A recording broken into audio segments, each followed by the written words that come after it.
Olá pessoal, podcast Vá com Calma da Lamparina retornando e hoje a gente volta com um tema fundamental.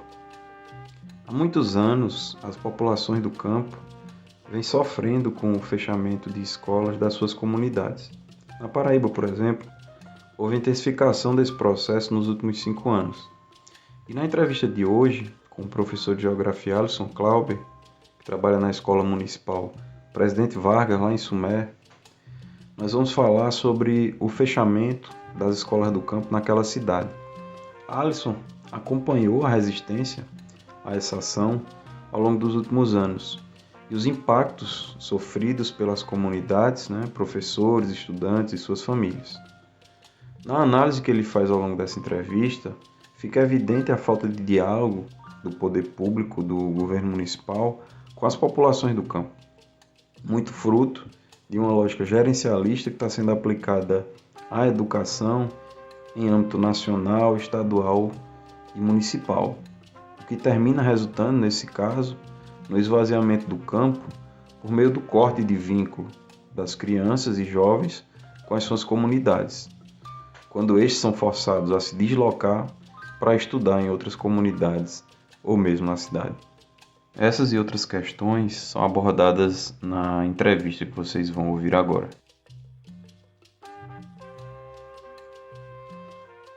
Retomada de um assunto que foi o fechamento das escolas do campo, aqui. Que aí eu falei com o Danilo e ele me disse, né? Porque a última começou em 2018, né? O Isso processo, mesmo. né? Dessas 3 escolas, né? Dia 2 de janeiro de 2018. 2018, isso.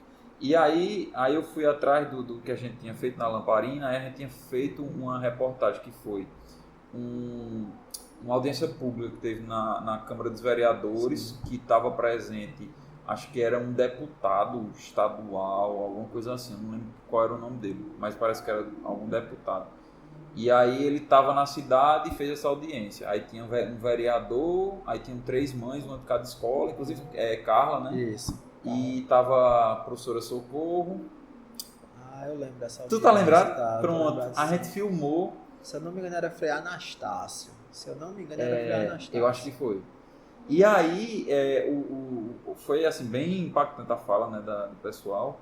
E depois de, se eu não me engano, uns 5 meses, aí saiu uma decisão da justiça do juiz daqui, Sim. mandando abrir. Aí chegaram a abrir de qualquer jeito, que aí teve a questão de que foi aberto de qualquer jeito, tava as escolas jogadas, professor desamparado. Móveis, Aí depois parece que, aí depois disso a Lamparina fechou. Aí o que foi que aconteceu depois dessa decisão de reabrir, essa primeira? Então, houve o processo de reabertura, porém, uma reabertura, Diego, deficitária. Por que uma reabertura deficitária? Porque o objetivo maior é você condensar aqui no município, é você condensar na zona rural, viu? Agrupar a maior quantidade de alunos da zona de alguns sítios setorizados, vamos concentrar nessa escola aqui. Mas tem uma aqui que ela vai ser fechada, nucleada. Pouco importa se o estudante vai ter que vir de ônibus 5, 10 ou 20 quilômetros. Mas a ideia é agrupar. E essa escola que agora tornou-se referência, essa sim, ela vai ser reestruturada. E essas outras? As outras elas vão ser, provavelmente, elas vão ser fechadas para se tornar uma outra ação do Estado / município naquela comunidade. Se tornar, né? Sim. Porque na da Carnaúba você fechou a escola para abrir um posto de saúde.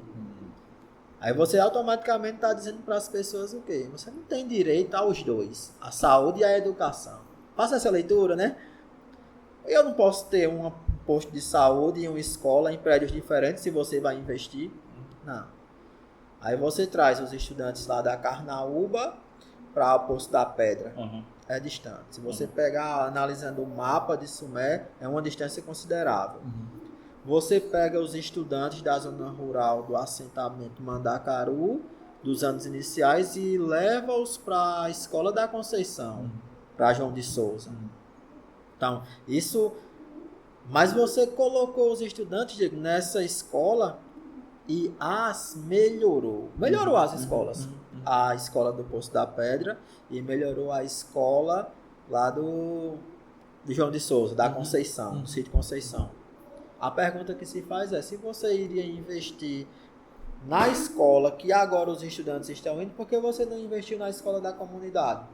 Porque se vai chegar a uma quantidade razoável de estudantes, você poderia, ao invés de melhorar a escola que eles vão estar indo agora, não, invista lá na escola da comunidade. A pergunta é essa. Tornar mais atrativo, inclusive, para quem está lá. Né? E ao mesmo tempo a gente sabe a resposta. Você faz o seguinte, você melhora a condição estrutural, mas você coloca salas superlotadas e você diminui com a contratação de um professor. Aí a gente recai para aquela lógica que você falou da escola onde você atua. Né? A ideia do corte. A gente vai cortar com deslocamento, a gente vai cortar com professor, a gente vai cortar com merenda, porque os estudantes agora, se tinha 20 aqui, agora esses 20 estão aqui. E pode vir ser distribuídos para as salas que já existem. Ah, mas teve melhorias nas escolas que os estudantes foram encaminhados. Sim, eu não estou dizendo que não teve. Estou dizendo que as melhorias poderiam ter sido feitas nas escolas onde eles estavam. Que inclusive entrou na questão, acho que foi até, acho que foi Socorro que falou no guia sobre a questão, ou foi Socorro, acho que tu também chegou a falar nesse dia. Eu fiz uma fala, acho que tu falou, que a questão ou foi tu ou foi Socorro que falou da questão da desterritorialização, assim. Ou foi o Wallace, foi alguém que falou. Que aí no caso não é só a questão também do deslocamento, né? É a questão de você desfazer o laço que a pessoa tem com a comunidade dela. Né? Sim. E das pessoas ali também, de terem assim, o orgulho de dizer, pô, tem uma escola aqui na minha comunidade. Né? Que a escola do campo, ela tem um papel diferente da escola da cidade, né? É uma outra lógica. É uma outra lógica. Não que ela esteja alheia às avaliações. Não, as avaliações elas vão chegar. Mas a lógica também é de você dizer assim, olha, a gente pode fazer um trabalho didático-pedagógico aqui que seja significativo e relevante para o estudante. Porque eu na condição de gestor municipal, eu estou dizendo assim, olha, eu vou ampliar, vou potencializar aquela escola, vou valorizar os profissionais, vou colocar transporte, merenda de qualidade, para dizer assim, que dá para você também viver bem, com dignidade e de forma decente lá. Sem necessariamente ter que se deslocar. Hoje, no município de Sumé, só tem uma escola que oferta os anos finais do ensino fundamental, que é a escola de Pio X. Sim, aquela lá, né? Só tem uma. O município de Sumé, Diego, é o terceiro maior município da Paraíba em dimensão territorial. Então, por aí você tira. Se é o terceiro maior, a quantidade de sítio que tem aqui é grande. Mas só tem hoje a escola da Conceição, a escola do Poço da Pedra e a escola de Pio X. Caramba, são quantas? 3? Só 3. Para o município todinho? Na zona rural é. A escola, porque a escola do assentamento Mandacaru foi fechada. A escola da Pitombeira foi fechada. A escola da Carnaúba foi fechada. Nós tínhamos 5 que estavam na ativa, né? Que era Pitombeira, assentamento Mandacaru, Carnaúba, Conceição e Poço da Pedra. De 5, só ficaram 2. Que é a do Poço da Pedra, que pegou os estudantes da Carnaúba e da Pitombeira. Hoje vão para a escola do Poço da Pedra. E a escola da Conceição, que é a outra escola que já existia, recebe os alunos lá do assentamento Mandacaru. De 5 tem só 2. Porque a parte de Pio X já é uma outra área, né, do zoneamento de Sumé, pega uma outra demanda. A escola de Pio X hoje atende estudantes de 13 comunidades. Assim, a ideia é, você poderia simplesmente ter investido naquelas escolas que já existiam. Aí vamos entrar na lógica da mercantilização, na lógica dos cortes. Poderia ter investido em 5. A gente poderia investir em 5, mas investimos de forma ampla e significativa em 2. Esse é o discurso do gestor.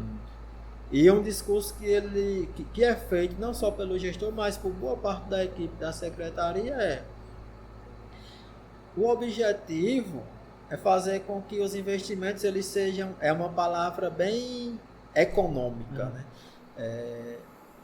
Os investimentos eles precisam ser otimizados. Otimizar o investimento. Porque antes o nome não era nem investimento, era gasto. A gente tem que otimizar os gastos, reduzir os custos. É a lógica mercantilista empresarial. Mas, inclusive, as pessoas das comunidades hoje dizem o seguinte: a escola é muito boa. A escola que meu filho está hoje é muito boa. Ele sai muito cedo, né, pega um ônibus de 5h30, 5h40 e vai para uma escola muito boa. E as escolas da zona rural hoje aqui são semi-integrais. Então os alunos ficam de 7 da manhã até 2h30, 3 horas da tarde.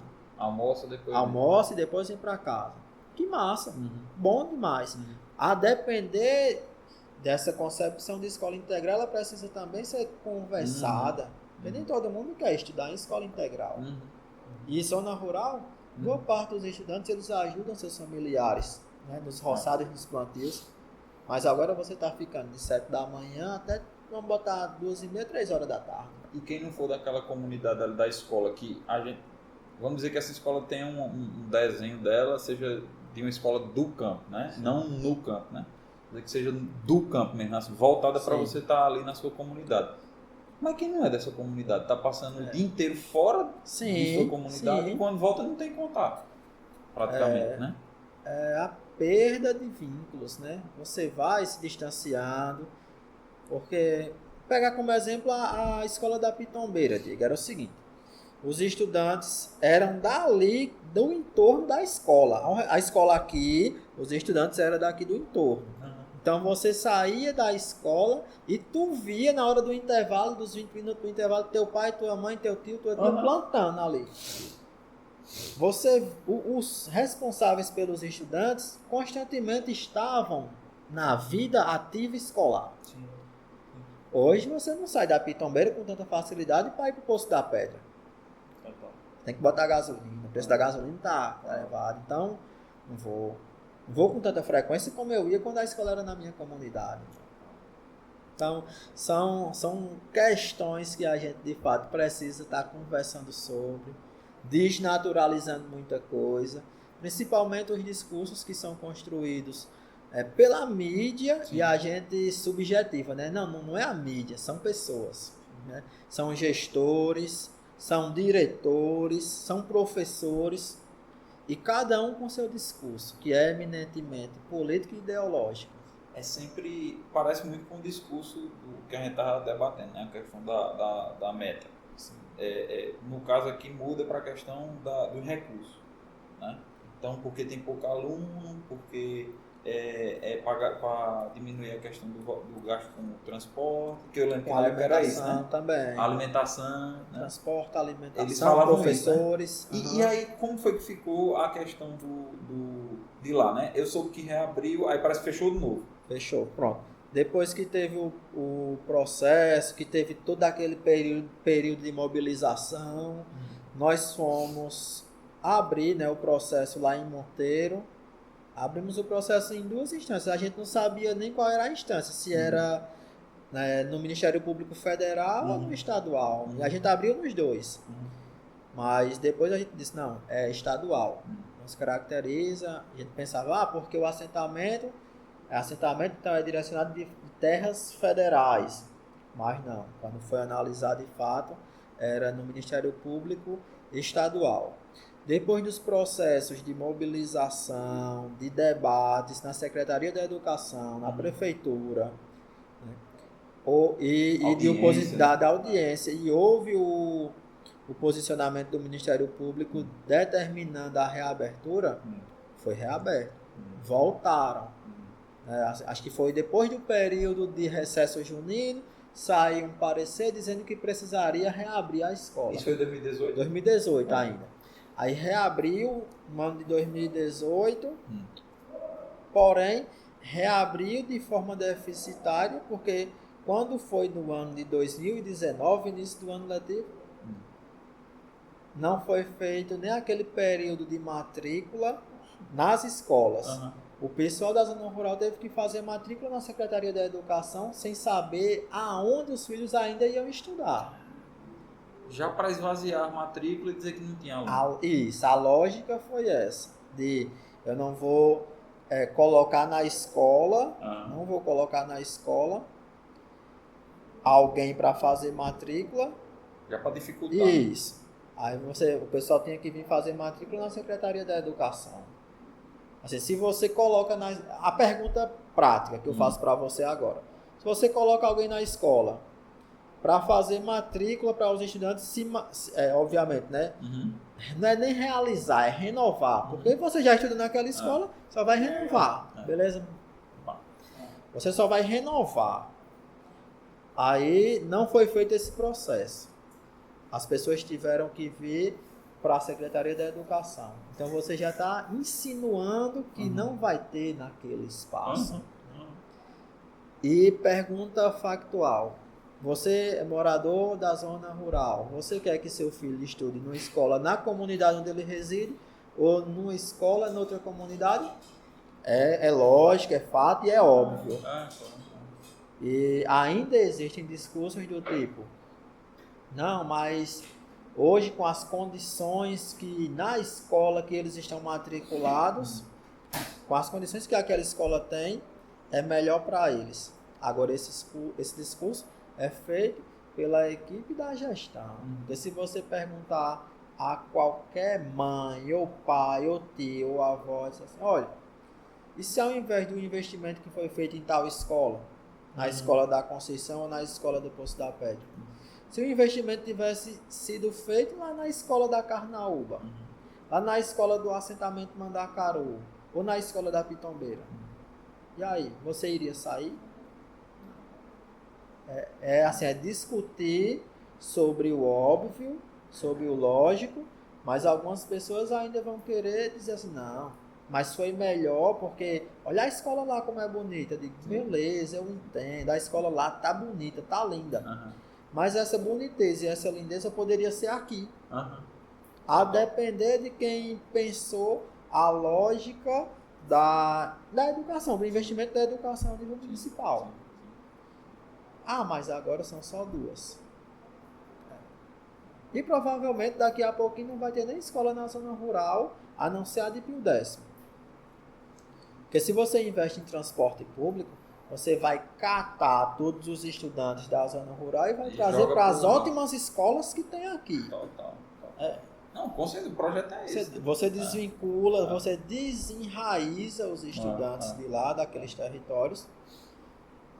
Mas agora vai chegar mais recursos nas escolas da zona urbana. Porque aqueles recursos que outrora estavam na zona rural vão vir para a zona urbana. Beleza.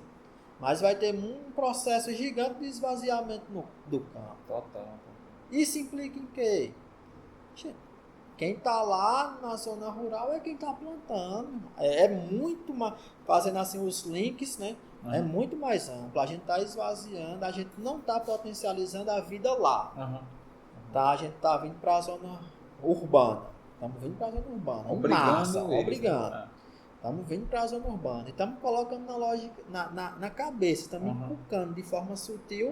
Que massa, agora as pessoas estão vindo para a zona urbana. Nós temos um hospital, nós temos escolas de qualidade. Beleza. Mas poderíamos ter lá também. A depender da concepção de quem está gerindo os recursos que são públicos. E se eu não me engano, aqui a população de Sumé, a maioria está no campo. Está no campo. Né? Na cidade está quase que um meio a meio. Agora, antes era maior, né? Agora está diminuindo. Né? É porque isso é história, isso é história, isso é geografia. Historicamente, as zonas rurais eram bem mais densas, né, no processo histórico, do que as zonas urbanas. Zona urbana era só o espaço de comercialização. Espaço de vida mesmo, de vivência, era a zona rural. Né? Era o espaço do campo. Porque era ali onde você criava, você plantava e você vivia. A gente vinha, olha a lógica, essa macrológica, a gente vinha para a zona urbana só comprar alguma coisa que não se tinha lá na zona rural. Era comprar algum medicamento, porque historicamente farmácia, o sistema de saúde foi sempre deficitário na zona rural. Você vinha na rua de passagem e depois voltava. Pagava umas contas, fazia um negócio numa agência, num banco, era a vinda pontual, vou num médico mesmo, e depois retorno. Hoje, a galera tá aqui na zona, muita gente na zona urbana e passa nos finais de semana onde? Tá, né? Antes você vinha só por um momento pontual, agora não, agora você passa boa parte da tua vida, da semana aqui e fim de semana vai pro sítio. E de certa forma, assim, óbvio que não é só por isso, mas o processo de nucleação das escolas contribui para isso. Sim. Né? A nova geração, ela já está vivendo mais tempo, assim, se não na cidade, que em muitos casos devem ir para a cidade, né, dessas escolas que fora da sua comunidade, né, ou pouco próximo à cidade. Né? Veja só a questão do ensino médio. Aí não é só ensino médio. Praticamente poucas são as cidades que ofertam ensino médio no campo. Então você já, quando eu digo uma informação como essa, digo, poucas são as cidades que ofertam ensino médio no campo. Eu estou dizendo, nessa tua trajetória de educação infantil até o ensino fundamental, que em algum momento você vai ter que sair. Não se pense em investir, em se colocar ensino médio na zona rural. Mas aí você tem que ver a quantidade de estudantes que se tem. Okay. Temos que ver. Também. Mas faz um mapeamento, traça um diagnóstico e traz aí vamos embarcar na parada bem quantitativa. Quantas pessoas hoje têm que se deslocar das suas zonas rurais para vir para aqui para o colégio? O que você mais vê pela manhã é os ônibus chegando. Fica 10 minutinhos na frente da escola José Gonçalves de Queiroz, que é o colégio estadual daqui de Sumé. De 6h40 até 7h, 7h10. É só os ônibus, os amarelinhos, chegando, soltando e zarpando. Por quê? O único colégio estadual do município de Sumé que oferta ensino médio. Todo adolescente do campo tem que vir para aí. Tem que vir. Aí, lá onde eu trabalhava, lá em Pio Décimo, os estudantes, a gente que era professor da escola de Pio Décimo, a gente saía da Praça Velha, que é ali pertinho da igreja, a gente saía da Praça Velha de 5 da manhã para chegar na escola de Pio Décimo 7. Nessa ida, a gente quando estava no meio do caminho, não é que é tão distante, são 32 quilômetros, mas é porque vai entrando em sítio, vai pegando os estudantes, vai parando, então isso torna-se a viagem mais demorada. No meio do caminho, a gente se deparava com os estudantes que já vinham de lá para vir para o colégio. E se a gente saía daqui de 5 da manhã, para eles que saem de lá, é também 5 da manhã. A gente sai daqui para chegar de 7 lá, eles saem de 5h10, 5h15 de lá para chegar de 7 aqui. Agora pensa que aqui é a escola integral. É de 7 às 5. Então vamos lá. Vamos botar que você saiu de 5h30. É um pouquinho antes. Você saiu de 5h30 da manhã, lá de Pio Décimo e adjacências, para chegar na José Gonçalves às 7, para ficar de 7 da manhã até às 5 dentro da escola, para de 5 horas ou 17 horas você sair e chegar em casa de 6h30. É mais de 12, pai. 12 horas fora. Qual é o vínculo que esse estudante vai ter com a comunidade? 8 ele passa dormindo. Então, vamos dizer que ele durma 8, né? Se é que dorme. Aí você chegou do colégio, tem as atividades de casa, tem as pesquisas, os seminários, vou ter que estudar para a prova. Eu vou estudar um pouquinho. E a minha vida social? Fim de semana eu vou tirar para dormir, velho. Mas não, mas tem que ajudar meu pai e minha mãe lá no roçado. Tem que criar um bicho, tem que fazer um plantio. E aí ele vai criando essa aversão, né? A modo de vida ali. Não quero estar aqui não. É melhor que eu estivesse morando já aqui, que eu não precisava estar acordando às 5 da manhã. E o contato com as pessoas que já moram na cidade, né? Que, enfim, vão... Enfim, é bem para desterritorializar mesmo, assim. Mesmo que assim, não esteja, vamos dizer, claro no discurso, mas na prática é isso que acontece. Né? Você desterritorializa e potencializa a perda da identidade. Total. Mas você vai... se eu tiro você daqui desse território, eu vou estar também te reterritorializando. Em outro lugar. Mas é com outra lógica, com outra cultura, com outra concepção, com outro modo de ser, de viver, de estar e de estar. Provavelmente se pegar o número de escolas do campo que tenham aqui com esse crescimento da população urbana, vai ter um paralelo aí, né? Danilo estuda sobre isso. No início dos anos 2000 era mais de 50, pô. Caraca, bicho. No trabalho de Danilo tem. É assim, a década de 90, anos 2000, 50 escolas. Ele tem esse resgate. Aí com o passar do tempo, não. Para que a escola com 15 alunos? Vamos começar, aí começa o processo de nucleação intracampo, que é o nome técnico que se dá. A escola, o gestor municipal diz, a escola não foi fechada, houve uma nucleação intracampo. Ele diz isso. Mas para haver nucleação intracampo é necessário haver o consentimento daqueles que vão ser afetados diretamente. E as pessoas não foram. Nesse caso também. Né? Nesse caso disso, as pessoas não foram consultadas. Se você é consultado para a realização da nucleação intracampo, se você é consultado, você não iria fazer protesto, fazer movimento. É isso que quando tem as discussões que as pessoas tocam nessa ferida que aconteceu em relação ao fechamento das escolas do campo. Digo, olha, mas as pessoas concordaram. Eu digo, como é que eu concordo com alguma coisa e venho fazer manifestação, protesto, fechar BR, vou invadir, ocupar a Secretaria de Educação, vou adentrar a Prefeitura? Como é que eu sou consultado e fico indignado com essas coisas e venho para a rua? Então, não, eu não fui consultado. Minha opinião não foi levada em consideração, até porque o que algumas pessoas, inclusive, dizem, viu?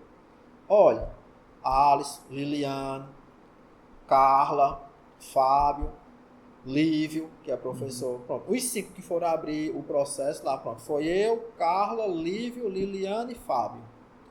Carla, lá da Carnaúba, Liliana, Fábio e Dona Nazaré, pronto. Dona Nazaré do assentamento Mandacaru, Carla da Carnaúba, Liliana e Fábio da Pitombeira, eu e Lívio, porque a gente estava incomodado. Aí tinha gente que olhava para mim e dizia, você não era nem para estar aqui, porque a sua escola não vai ser fechada. Olha o discurso, meu irmão. Eu digo, eu não vou nem te responder, porque você tem condições de gerar um argumento bem mais significativo do que esse. E isso não é desrespeito, não. Esse é o argumento, porque minha escola não vai ser fechada, não era nem para eu estar aqui nessa mobilização. Não, gente. Melhore. Não vou me dar nem ao trabalho de fato discutir em cima desse argumento, não. E o fato da gente ver tamanhas injustiças acontecendo, isso não me afeta, não. Eu não sou ser humano, não. Era tanto que tem uma menina que no dia que a gente estava lá na prefeitura, a Heloísa, o nome da menina, bem pequenininha, estava de lado do gabinete do chefe do gabinete do prefeito. E ela estava lá com um cartaz. Eu quero minha escola lá. Ela só disse isso, eu quero minha escola lá. E a mãe dela de lado. E algumas pessoas disseram, Diego, o seguinte, olha, se houvesse de fato tido a consulta, provavelmente, se vocês, a equipe da Secretaria de Educação, tivessem chegado e apresentado para a gente, olha, a gente está com pouco recurso, estamos pensando em fazer um processo aqui de nucleação, dialogado com a comunidade, e dito, vamos melhorar a escola do Poço da Pedra, os estudantes daqui da Pitombeira vão para a escola do Poço da Pedra, provavelmente a gente tinha aceitado. Tivesse sido o diálogo. Se tivesse o diálogo. Agora, da forma como aconteceu, sem vocês nem de forma decente terem ido para lá para fazer o processo de matrícula na escola, não. Aí sim, a gente está aqui por isso. Pelo descaso, pela forma como aconteceu o processo. Aí, repito, se tivesse havido o diálogo, provavelmente tinha acontecido a nucleação numa boa. Sem os protestos, sem as mobilizações, sem a abertura em processo no Ministério Público. E hoje, como é que está esse processo? Está rolando? O processo ainda está rolando, mas já se teve um conformismo das pessoas, porque você começou a se adaptar com a nova demanda. Sim. E a escola que seu filho e sua filha tá é muito boa. E tem a coisa de acostumar com a rotina, né? Sim. Também, de ter Sim. que quebrar a rotina, né? Os novos laços que foram feitos, Isso. né? Muita coisa, né? Houve a demanda da nucleação, passou o tempo de revolta e é como se já tivéssemos naturalizado. Aí, por exemplo, se for decidido a favor dessa reabertura, tu acha que vai reabrir? Aí vai ser necessário melhorias nos prédios que hoje estão praticamente abandonados. O da Pitombeira e o do assentamento Mandacaru. Porque o da Carnaúba virou unidade básica de saúde da Que aí família. é outro problema, né? É pior. Vai ter que fazer outra escola. Ou senão você coloca a própria comunidade para discutir. Você quer o quê? Um posto de saúde ou uma escola? No ou, né? Na lógica do No ou. Não é no i. É. Eu quero um posto de saúde e uma escola. Sim. Eu quero os dois. Né? Não me coloque para escolher entre segurança pública e saúde. Segurança pública ou saúde. Eu quero os dois. Né? E eu não estou pedindo favor, benefício, privilégio ou regalia. É direito. As pessoas precisam estar entendendo aquilo que é seu como direito. Independente de quem esteja na presidência, no governo ou na condição de gestor municipal, você está apenas gerindo. Gerindo para o povo. Deveria estar. Mas muita gente ainda está numa lógica bem arcaica de entender uma escola no campo como um benefício do prefeito. Não, é simplesmente direito. E era para ter escola, era para ter posto de saúde, era para ter quadra poliesportiva, área de lazer. Aí a equipe da gestão diz assim: não, nós olhamos para as escolas do campo, para aquela lá, ó. Aquela lá é bem vista. Aquela lá, em relação à escola do campo, aquela é referência. As outras são muito boas depois das reformas que sofreram com a nucleação. São boas? São. A escola da Conceição, legal? Infraestrutura boa? Sim. Profissionais, massa. A escola do Poço da Pedra, infraestrutura melhorou? Sim. Condições estruturais? Beleza. Profissionais? Beleza. Agora, a referência mesmo é aquela lá. E eles dizem, olha, a escola de Pio X é referência para a região de Cariri como um todo, porque pega da educação infantil aos anos finais do ensino fundamental. Ou seja, é do primeiro ano até o 9º. Como a nossa entrevista foi realizada em 2022, de lá para cá aconteceram algumas atualizações no processo movido na Justiça pelas comunidades contra o fechamento das escolas. E o Alisson enviou para a gente algumas informações, né, novas que surgiram nos últimos dias e a gente compartilha agora com vocês. Fala, meu irmão, teve uma decisão judicial recentemente que o prefeito vai ter um prazo bem restrito para reabrir as escolas. Isso. Aí está naquela parte de recorrer novamente, né, para ver se ele consegue tempo, porque daqui a pouquinho vem o recesso junino. E também na questão do convencimento das famílias para que as escolas permaneçam da forma que estão, né? Os estudantes sendo deslocados, porque isso impacta positivamente para a prefeitura enquanto diminuição de recursos, de investimento. Mas a sentença que foi proferida recentemente foi que as escolas devem ser reabertas. Isso.